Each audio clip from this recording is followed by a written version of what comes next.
నమస్తే. ఇన్నాళ్ళు నన్ను సపోర్ట్ చేస్తూ, ఎంకరేజ్ చేస్తూ మీ ప్రేమని నాకు అందిస్తున్న ప్రతి ఒక్కరికి కృతజ్ఞతలు. అలాగే ఈ వీడియో కూడా ఖచ్చితంగా మీకు ఉపయోగపడుతుంది. లైక్, షేర్ అండ్ సబ్స్క్రైబ్ చేసి మీ సపోర్ట్‌ని నాకు అందించండి. అలాగే ఈ వీడియో పట్ల మీకున్న అభిప్రాయాన్ని కామెంట్ సెక్షన్‌లో కామెంట్ చేసి తెలియజేయండి. ఇప్పుడు వీడియోని చూద్దాం.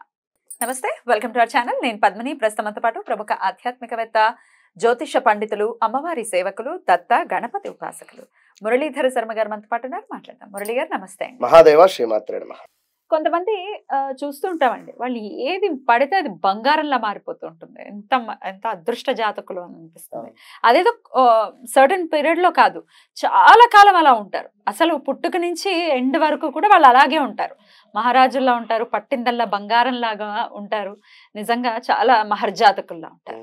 అది ఎందువల్ల అండి? జాతక ప్రభావం, లేకపోతే ఇంకేమైనా పరిస్థితులు, లేకపోతే ఇంకేమైనా రెమెడీస్ చేసుకుంటే కూడా మనం కూడా మన జీవితంలో పట్టిందల్లా బంగారంలా మార్చుకునే పరిస్థితి ఉంటుందా?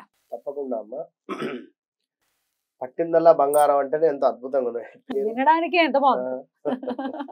కనుక వీరు ఖచ్చితంగా కూడా ఎవరిని కూడా హేళన చేస్తూ గాని, తక్కువ చేస్తూ గాని మాట్లాడేటువంటి వారు ఉండరు.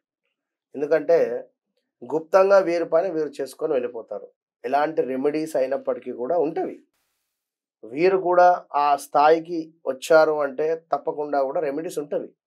ఇప్పుడు ఫలానా సమయంలో, ఫలానా నక్షత్రంలో, ఫలానా లగ్నంలో ఒక పని చేసినట్టయితే ఖచ్చితంగా మంచి ఫలితం ఉంటుంది. ఇప్పుడు త్రిపుష్కర యోగం గురించి మనం ఇవాళ చెప్పడం జరిగింది ఒక వీడియో, విన్నరా?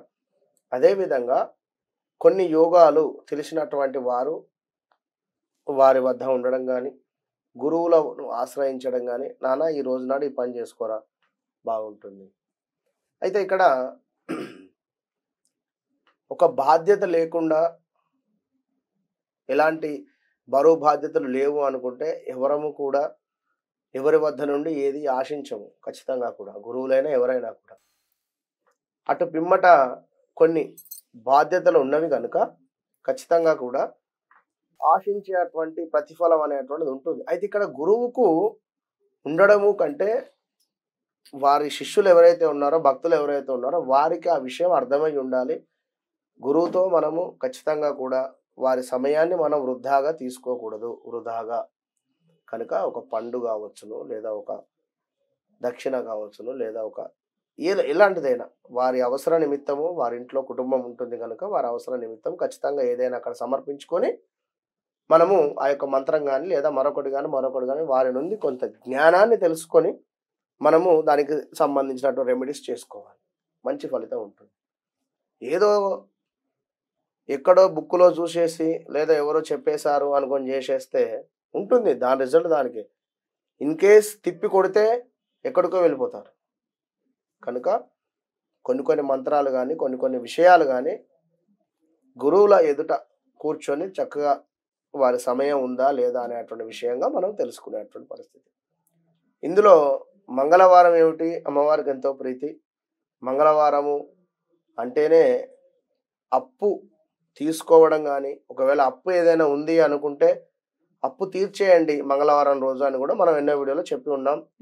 మంగళవారం రోజు పప్పు తినకండి, ఎలాంటి పప్పు అయినా కూడా తినకుండా ఉండండి అని కూడా చెప్పి ఉన్నాం.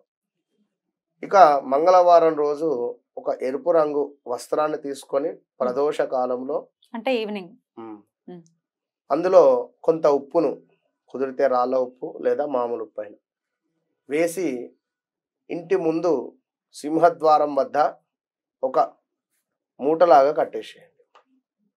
ఇంత ఉప్పు వేయకండి, ఇంత ఉప్పు వేయండి. ఏదో పట్టిందలా బంగారం కావాలని చెప్పి ఒక పెద్ద ఎరుపు రంగు చీర తీసుకొని అందులో 1 కేజీ ఉప్పు పోసి అయితే కట్టేయకండి. కొంచెం తీసుకోండి, చక్క ఎరుపు రంగు వస్త్రంలో ఇంటి మధ్యలో, గుమ్మం మధ్యలో కట్టేసేయండి. సింహద్వారం బయట. అంతే. ఈ విధంగా మంగళవారం చేయండి. ఖచ్చితంగా 11 రోజుల్లోపు ప్రతిఫలం మీరు ఆశిస్తారు. అక్కడే ఉంచేసేయాలా, లేకపోతే ఎట్లా? దాన్ని తీసి చెట్టు మొదల్లో పోయాలి. ఎప్పుడు తీయాలి? బుధవారం రోజు తీయాలి. అంటే మరుసటి రోజు కానీ, లేదా తిరుగు వారం, అంటే ఒక వారం. ఇవాళ మంగళవారం కట్టాము, మళ్ళీ మంగళవారం వారం అయ్యింది, నెక్స్ట్ డే 10వ రోజు విన్నరా, దాన్ని తీసి చక్కగా కూడా పారే నీటిలో వేయండి, లేదా చెట్టు మొదట్లో వేయండి. విన్నరా.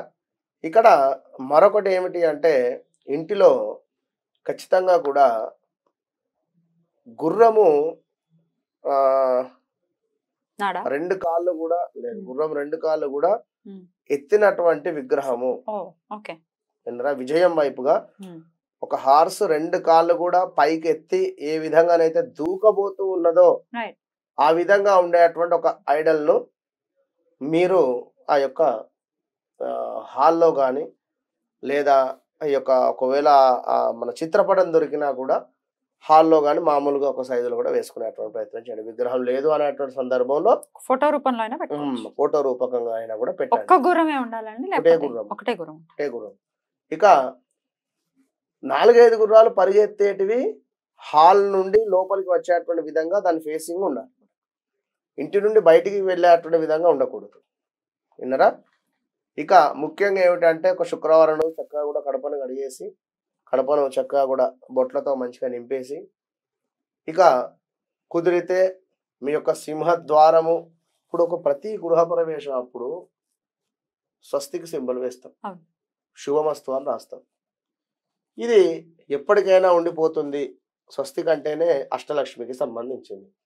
ఇది ఎప్పటికైనా కూడా ఉండిపోతుంది అనేటువంటి విధంగా వీరి ఇంట్లో ఖచ్చితంగా అష్ట ఐశ్వర్యాలతో ఉండాలి అనేటువంటి భావన. అలాంటిది ఇవాళ రేపు అసలు ఇలాంటి పరిస్థితి కూడా లేదు. కొన్ని చోట్ల ఒక వాహన పూజ చేసినా కూడా ఆ వాహనం మీద కూడా ఆ యొక్క స్వస్తిక్ సింబల్ వేసేటువంటి పరిస్థితి ఉంది. ఇవాళ రేపు కొత్త వెహికల్ గంధం బొట్టు పోదు అని కానీ లేదా బండికి ఎక్కువ పూజ వద్దు పెట్టట్లేదా? అని కానీ అయ్యో, అడుగుతున్నా. ఎక్కువ వద్దు గురువు గారు, చిన్నగా బొట్టు పెట్టండి అంటే. సరే ఓకే, పోతుంది కదండి బాబు, గంధం ఏ గంధమైనా ఇప్పుడు ఉండిపోతుందా? పెయింట్ అదేమైనా? ఎందుకంటే ఇక వారు ఇవాళనే మీ నేను గుడికి ఆ వచ్చారా? విషయం కూడా నాకు జరిగిందా అంటే మనం ఓకే అని చెప్పా జనరల్ గా. అంటే చూస్తే కొంతమందికి నామోషీలు కూడా ఉంటాయి.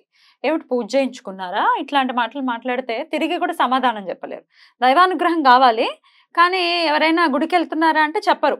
మళ్ళీ సిగ్గు, ఏంటో మరి ఎటు పోతారో ఏమో అర్థం కాదు. అదే వచ్చింది బాధ. అయితే ఇక్కడ స్వస్తిక సింబల్ ను చక్కగా కూడా పసుపు కొమ్ము ఏదైతే ఉందో ఉమ్, పసుపు కొమ్మును చక్కగా కూడా మీరు పచ్చి పసుపు కొమ్మును రాకినట్టయితే పేస్ట్ వస్తుంది. ఉమ్, ఆ యొక్క పేస్ట్ ను చక్కగా కూడా దానిమ్మకాయ ఆ యొక్క పుల్ల ఉంటుంది అంటే దానిమ్మ చెట్టు నుండి ఒక పుల్లను సేకరించుకోండి.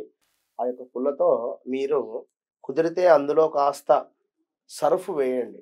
ఇందులో ఈ యొక్క పచ్చి పసుపును పేస్ట్ లో చేసిన తర్వాత లైట్ గా సర్ఫ్ వేసినట్టయితే అది చక్కగా చందనం అవుతుంది. ఆ చందనాన్ని ఈ యొక్క దానిమ్మ పుల్లతో ఇంటి ముందు ఉండేటువంటి ఆ యొక్క సింహద్వారం ఏదైతే ఉందో దాని మీద తలుపు మీద స్వస్తిక్ సింబల్ వేయండి. స్వస్తిక్ సింబల్ వేసి 2 గీతలు ఇటు 2 గీతలు కూడా పెట్టేసేయండి. ఇది ప్రతి శుక్రవారం చేస్తూ ఉండండి. ఏదో ఒకసారి చేశాము కలిసి వచ్చింది అమ్మయ్య అనుకుంటే కుదరదు. ప్రతి శుక్రవారం ఇట్లా చేస్తూ ఉంటే అభివృద్ధి అవుతూ ఉంటుంది, ధనం రొటేషన్ అవుతూ ఉంటుంది. విన్నరా? వ్యాపార స్థలంలో అయినా ఇట్లా మంగళవారం ఎన్నిసార్లు చేయమంటారు అట్లా అదృష్టం? ఒక వారం సరిపోతుంది. ఇది శుక్రవారం కంటిన్యూ చేయండి. రైట్, ఖచ్చితంగా మీరే చెప్తారు. చాలా చక్కగా వివరించారండి. కృతజ్ఞతలు. నమస్తే. మహాదేవ్.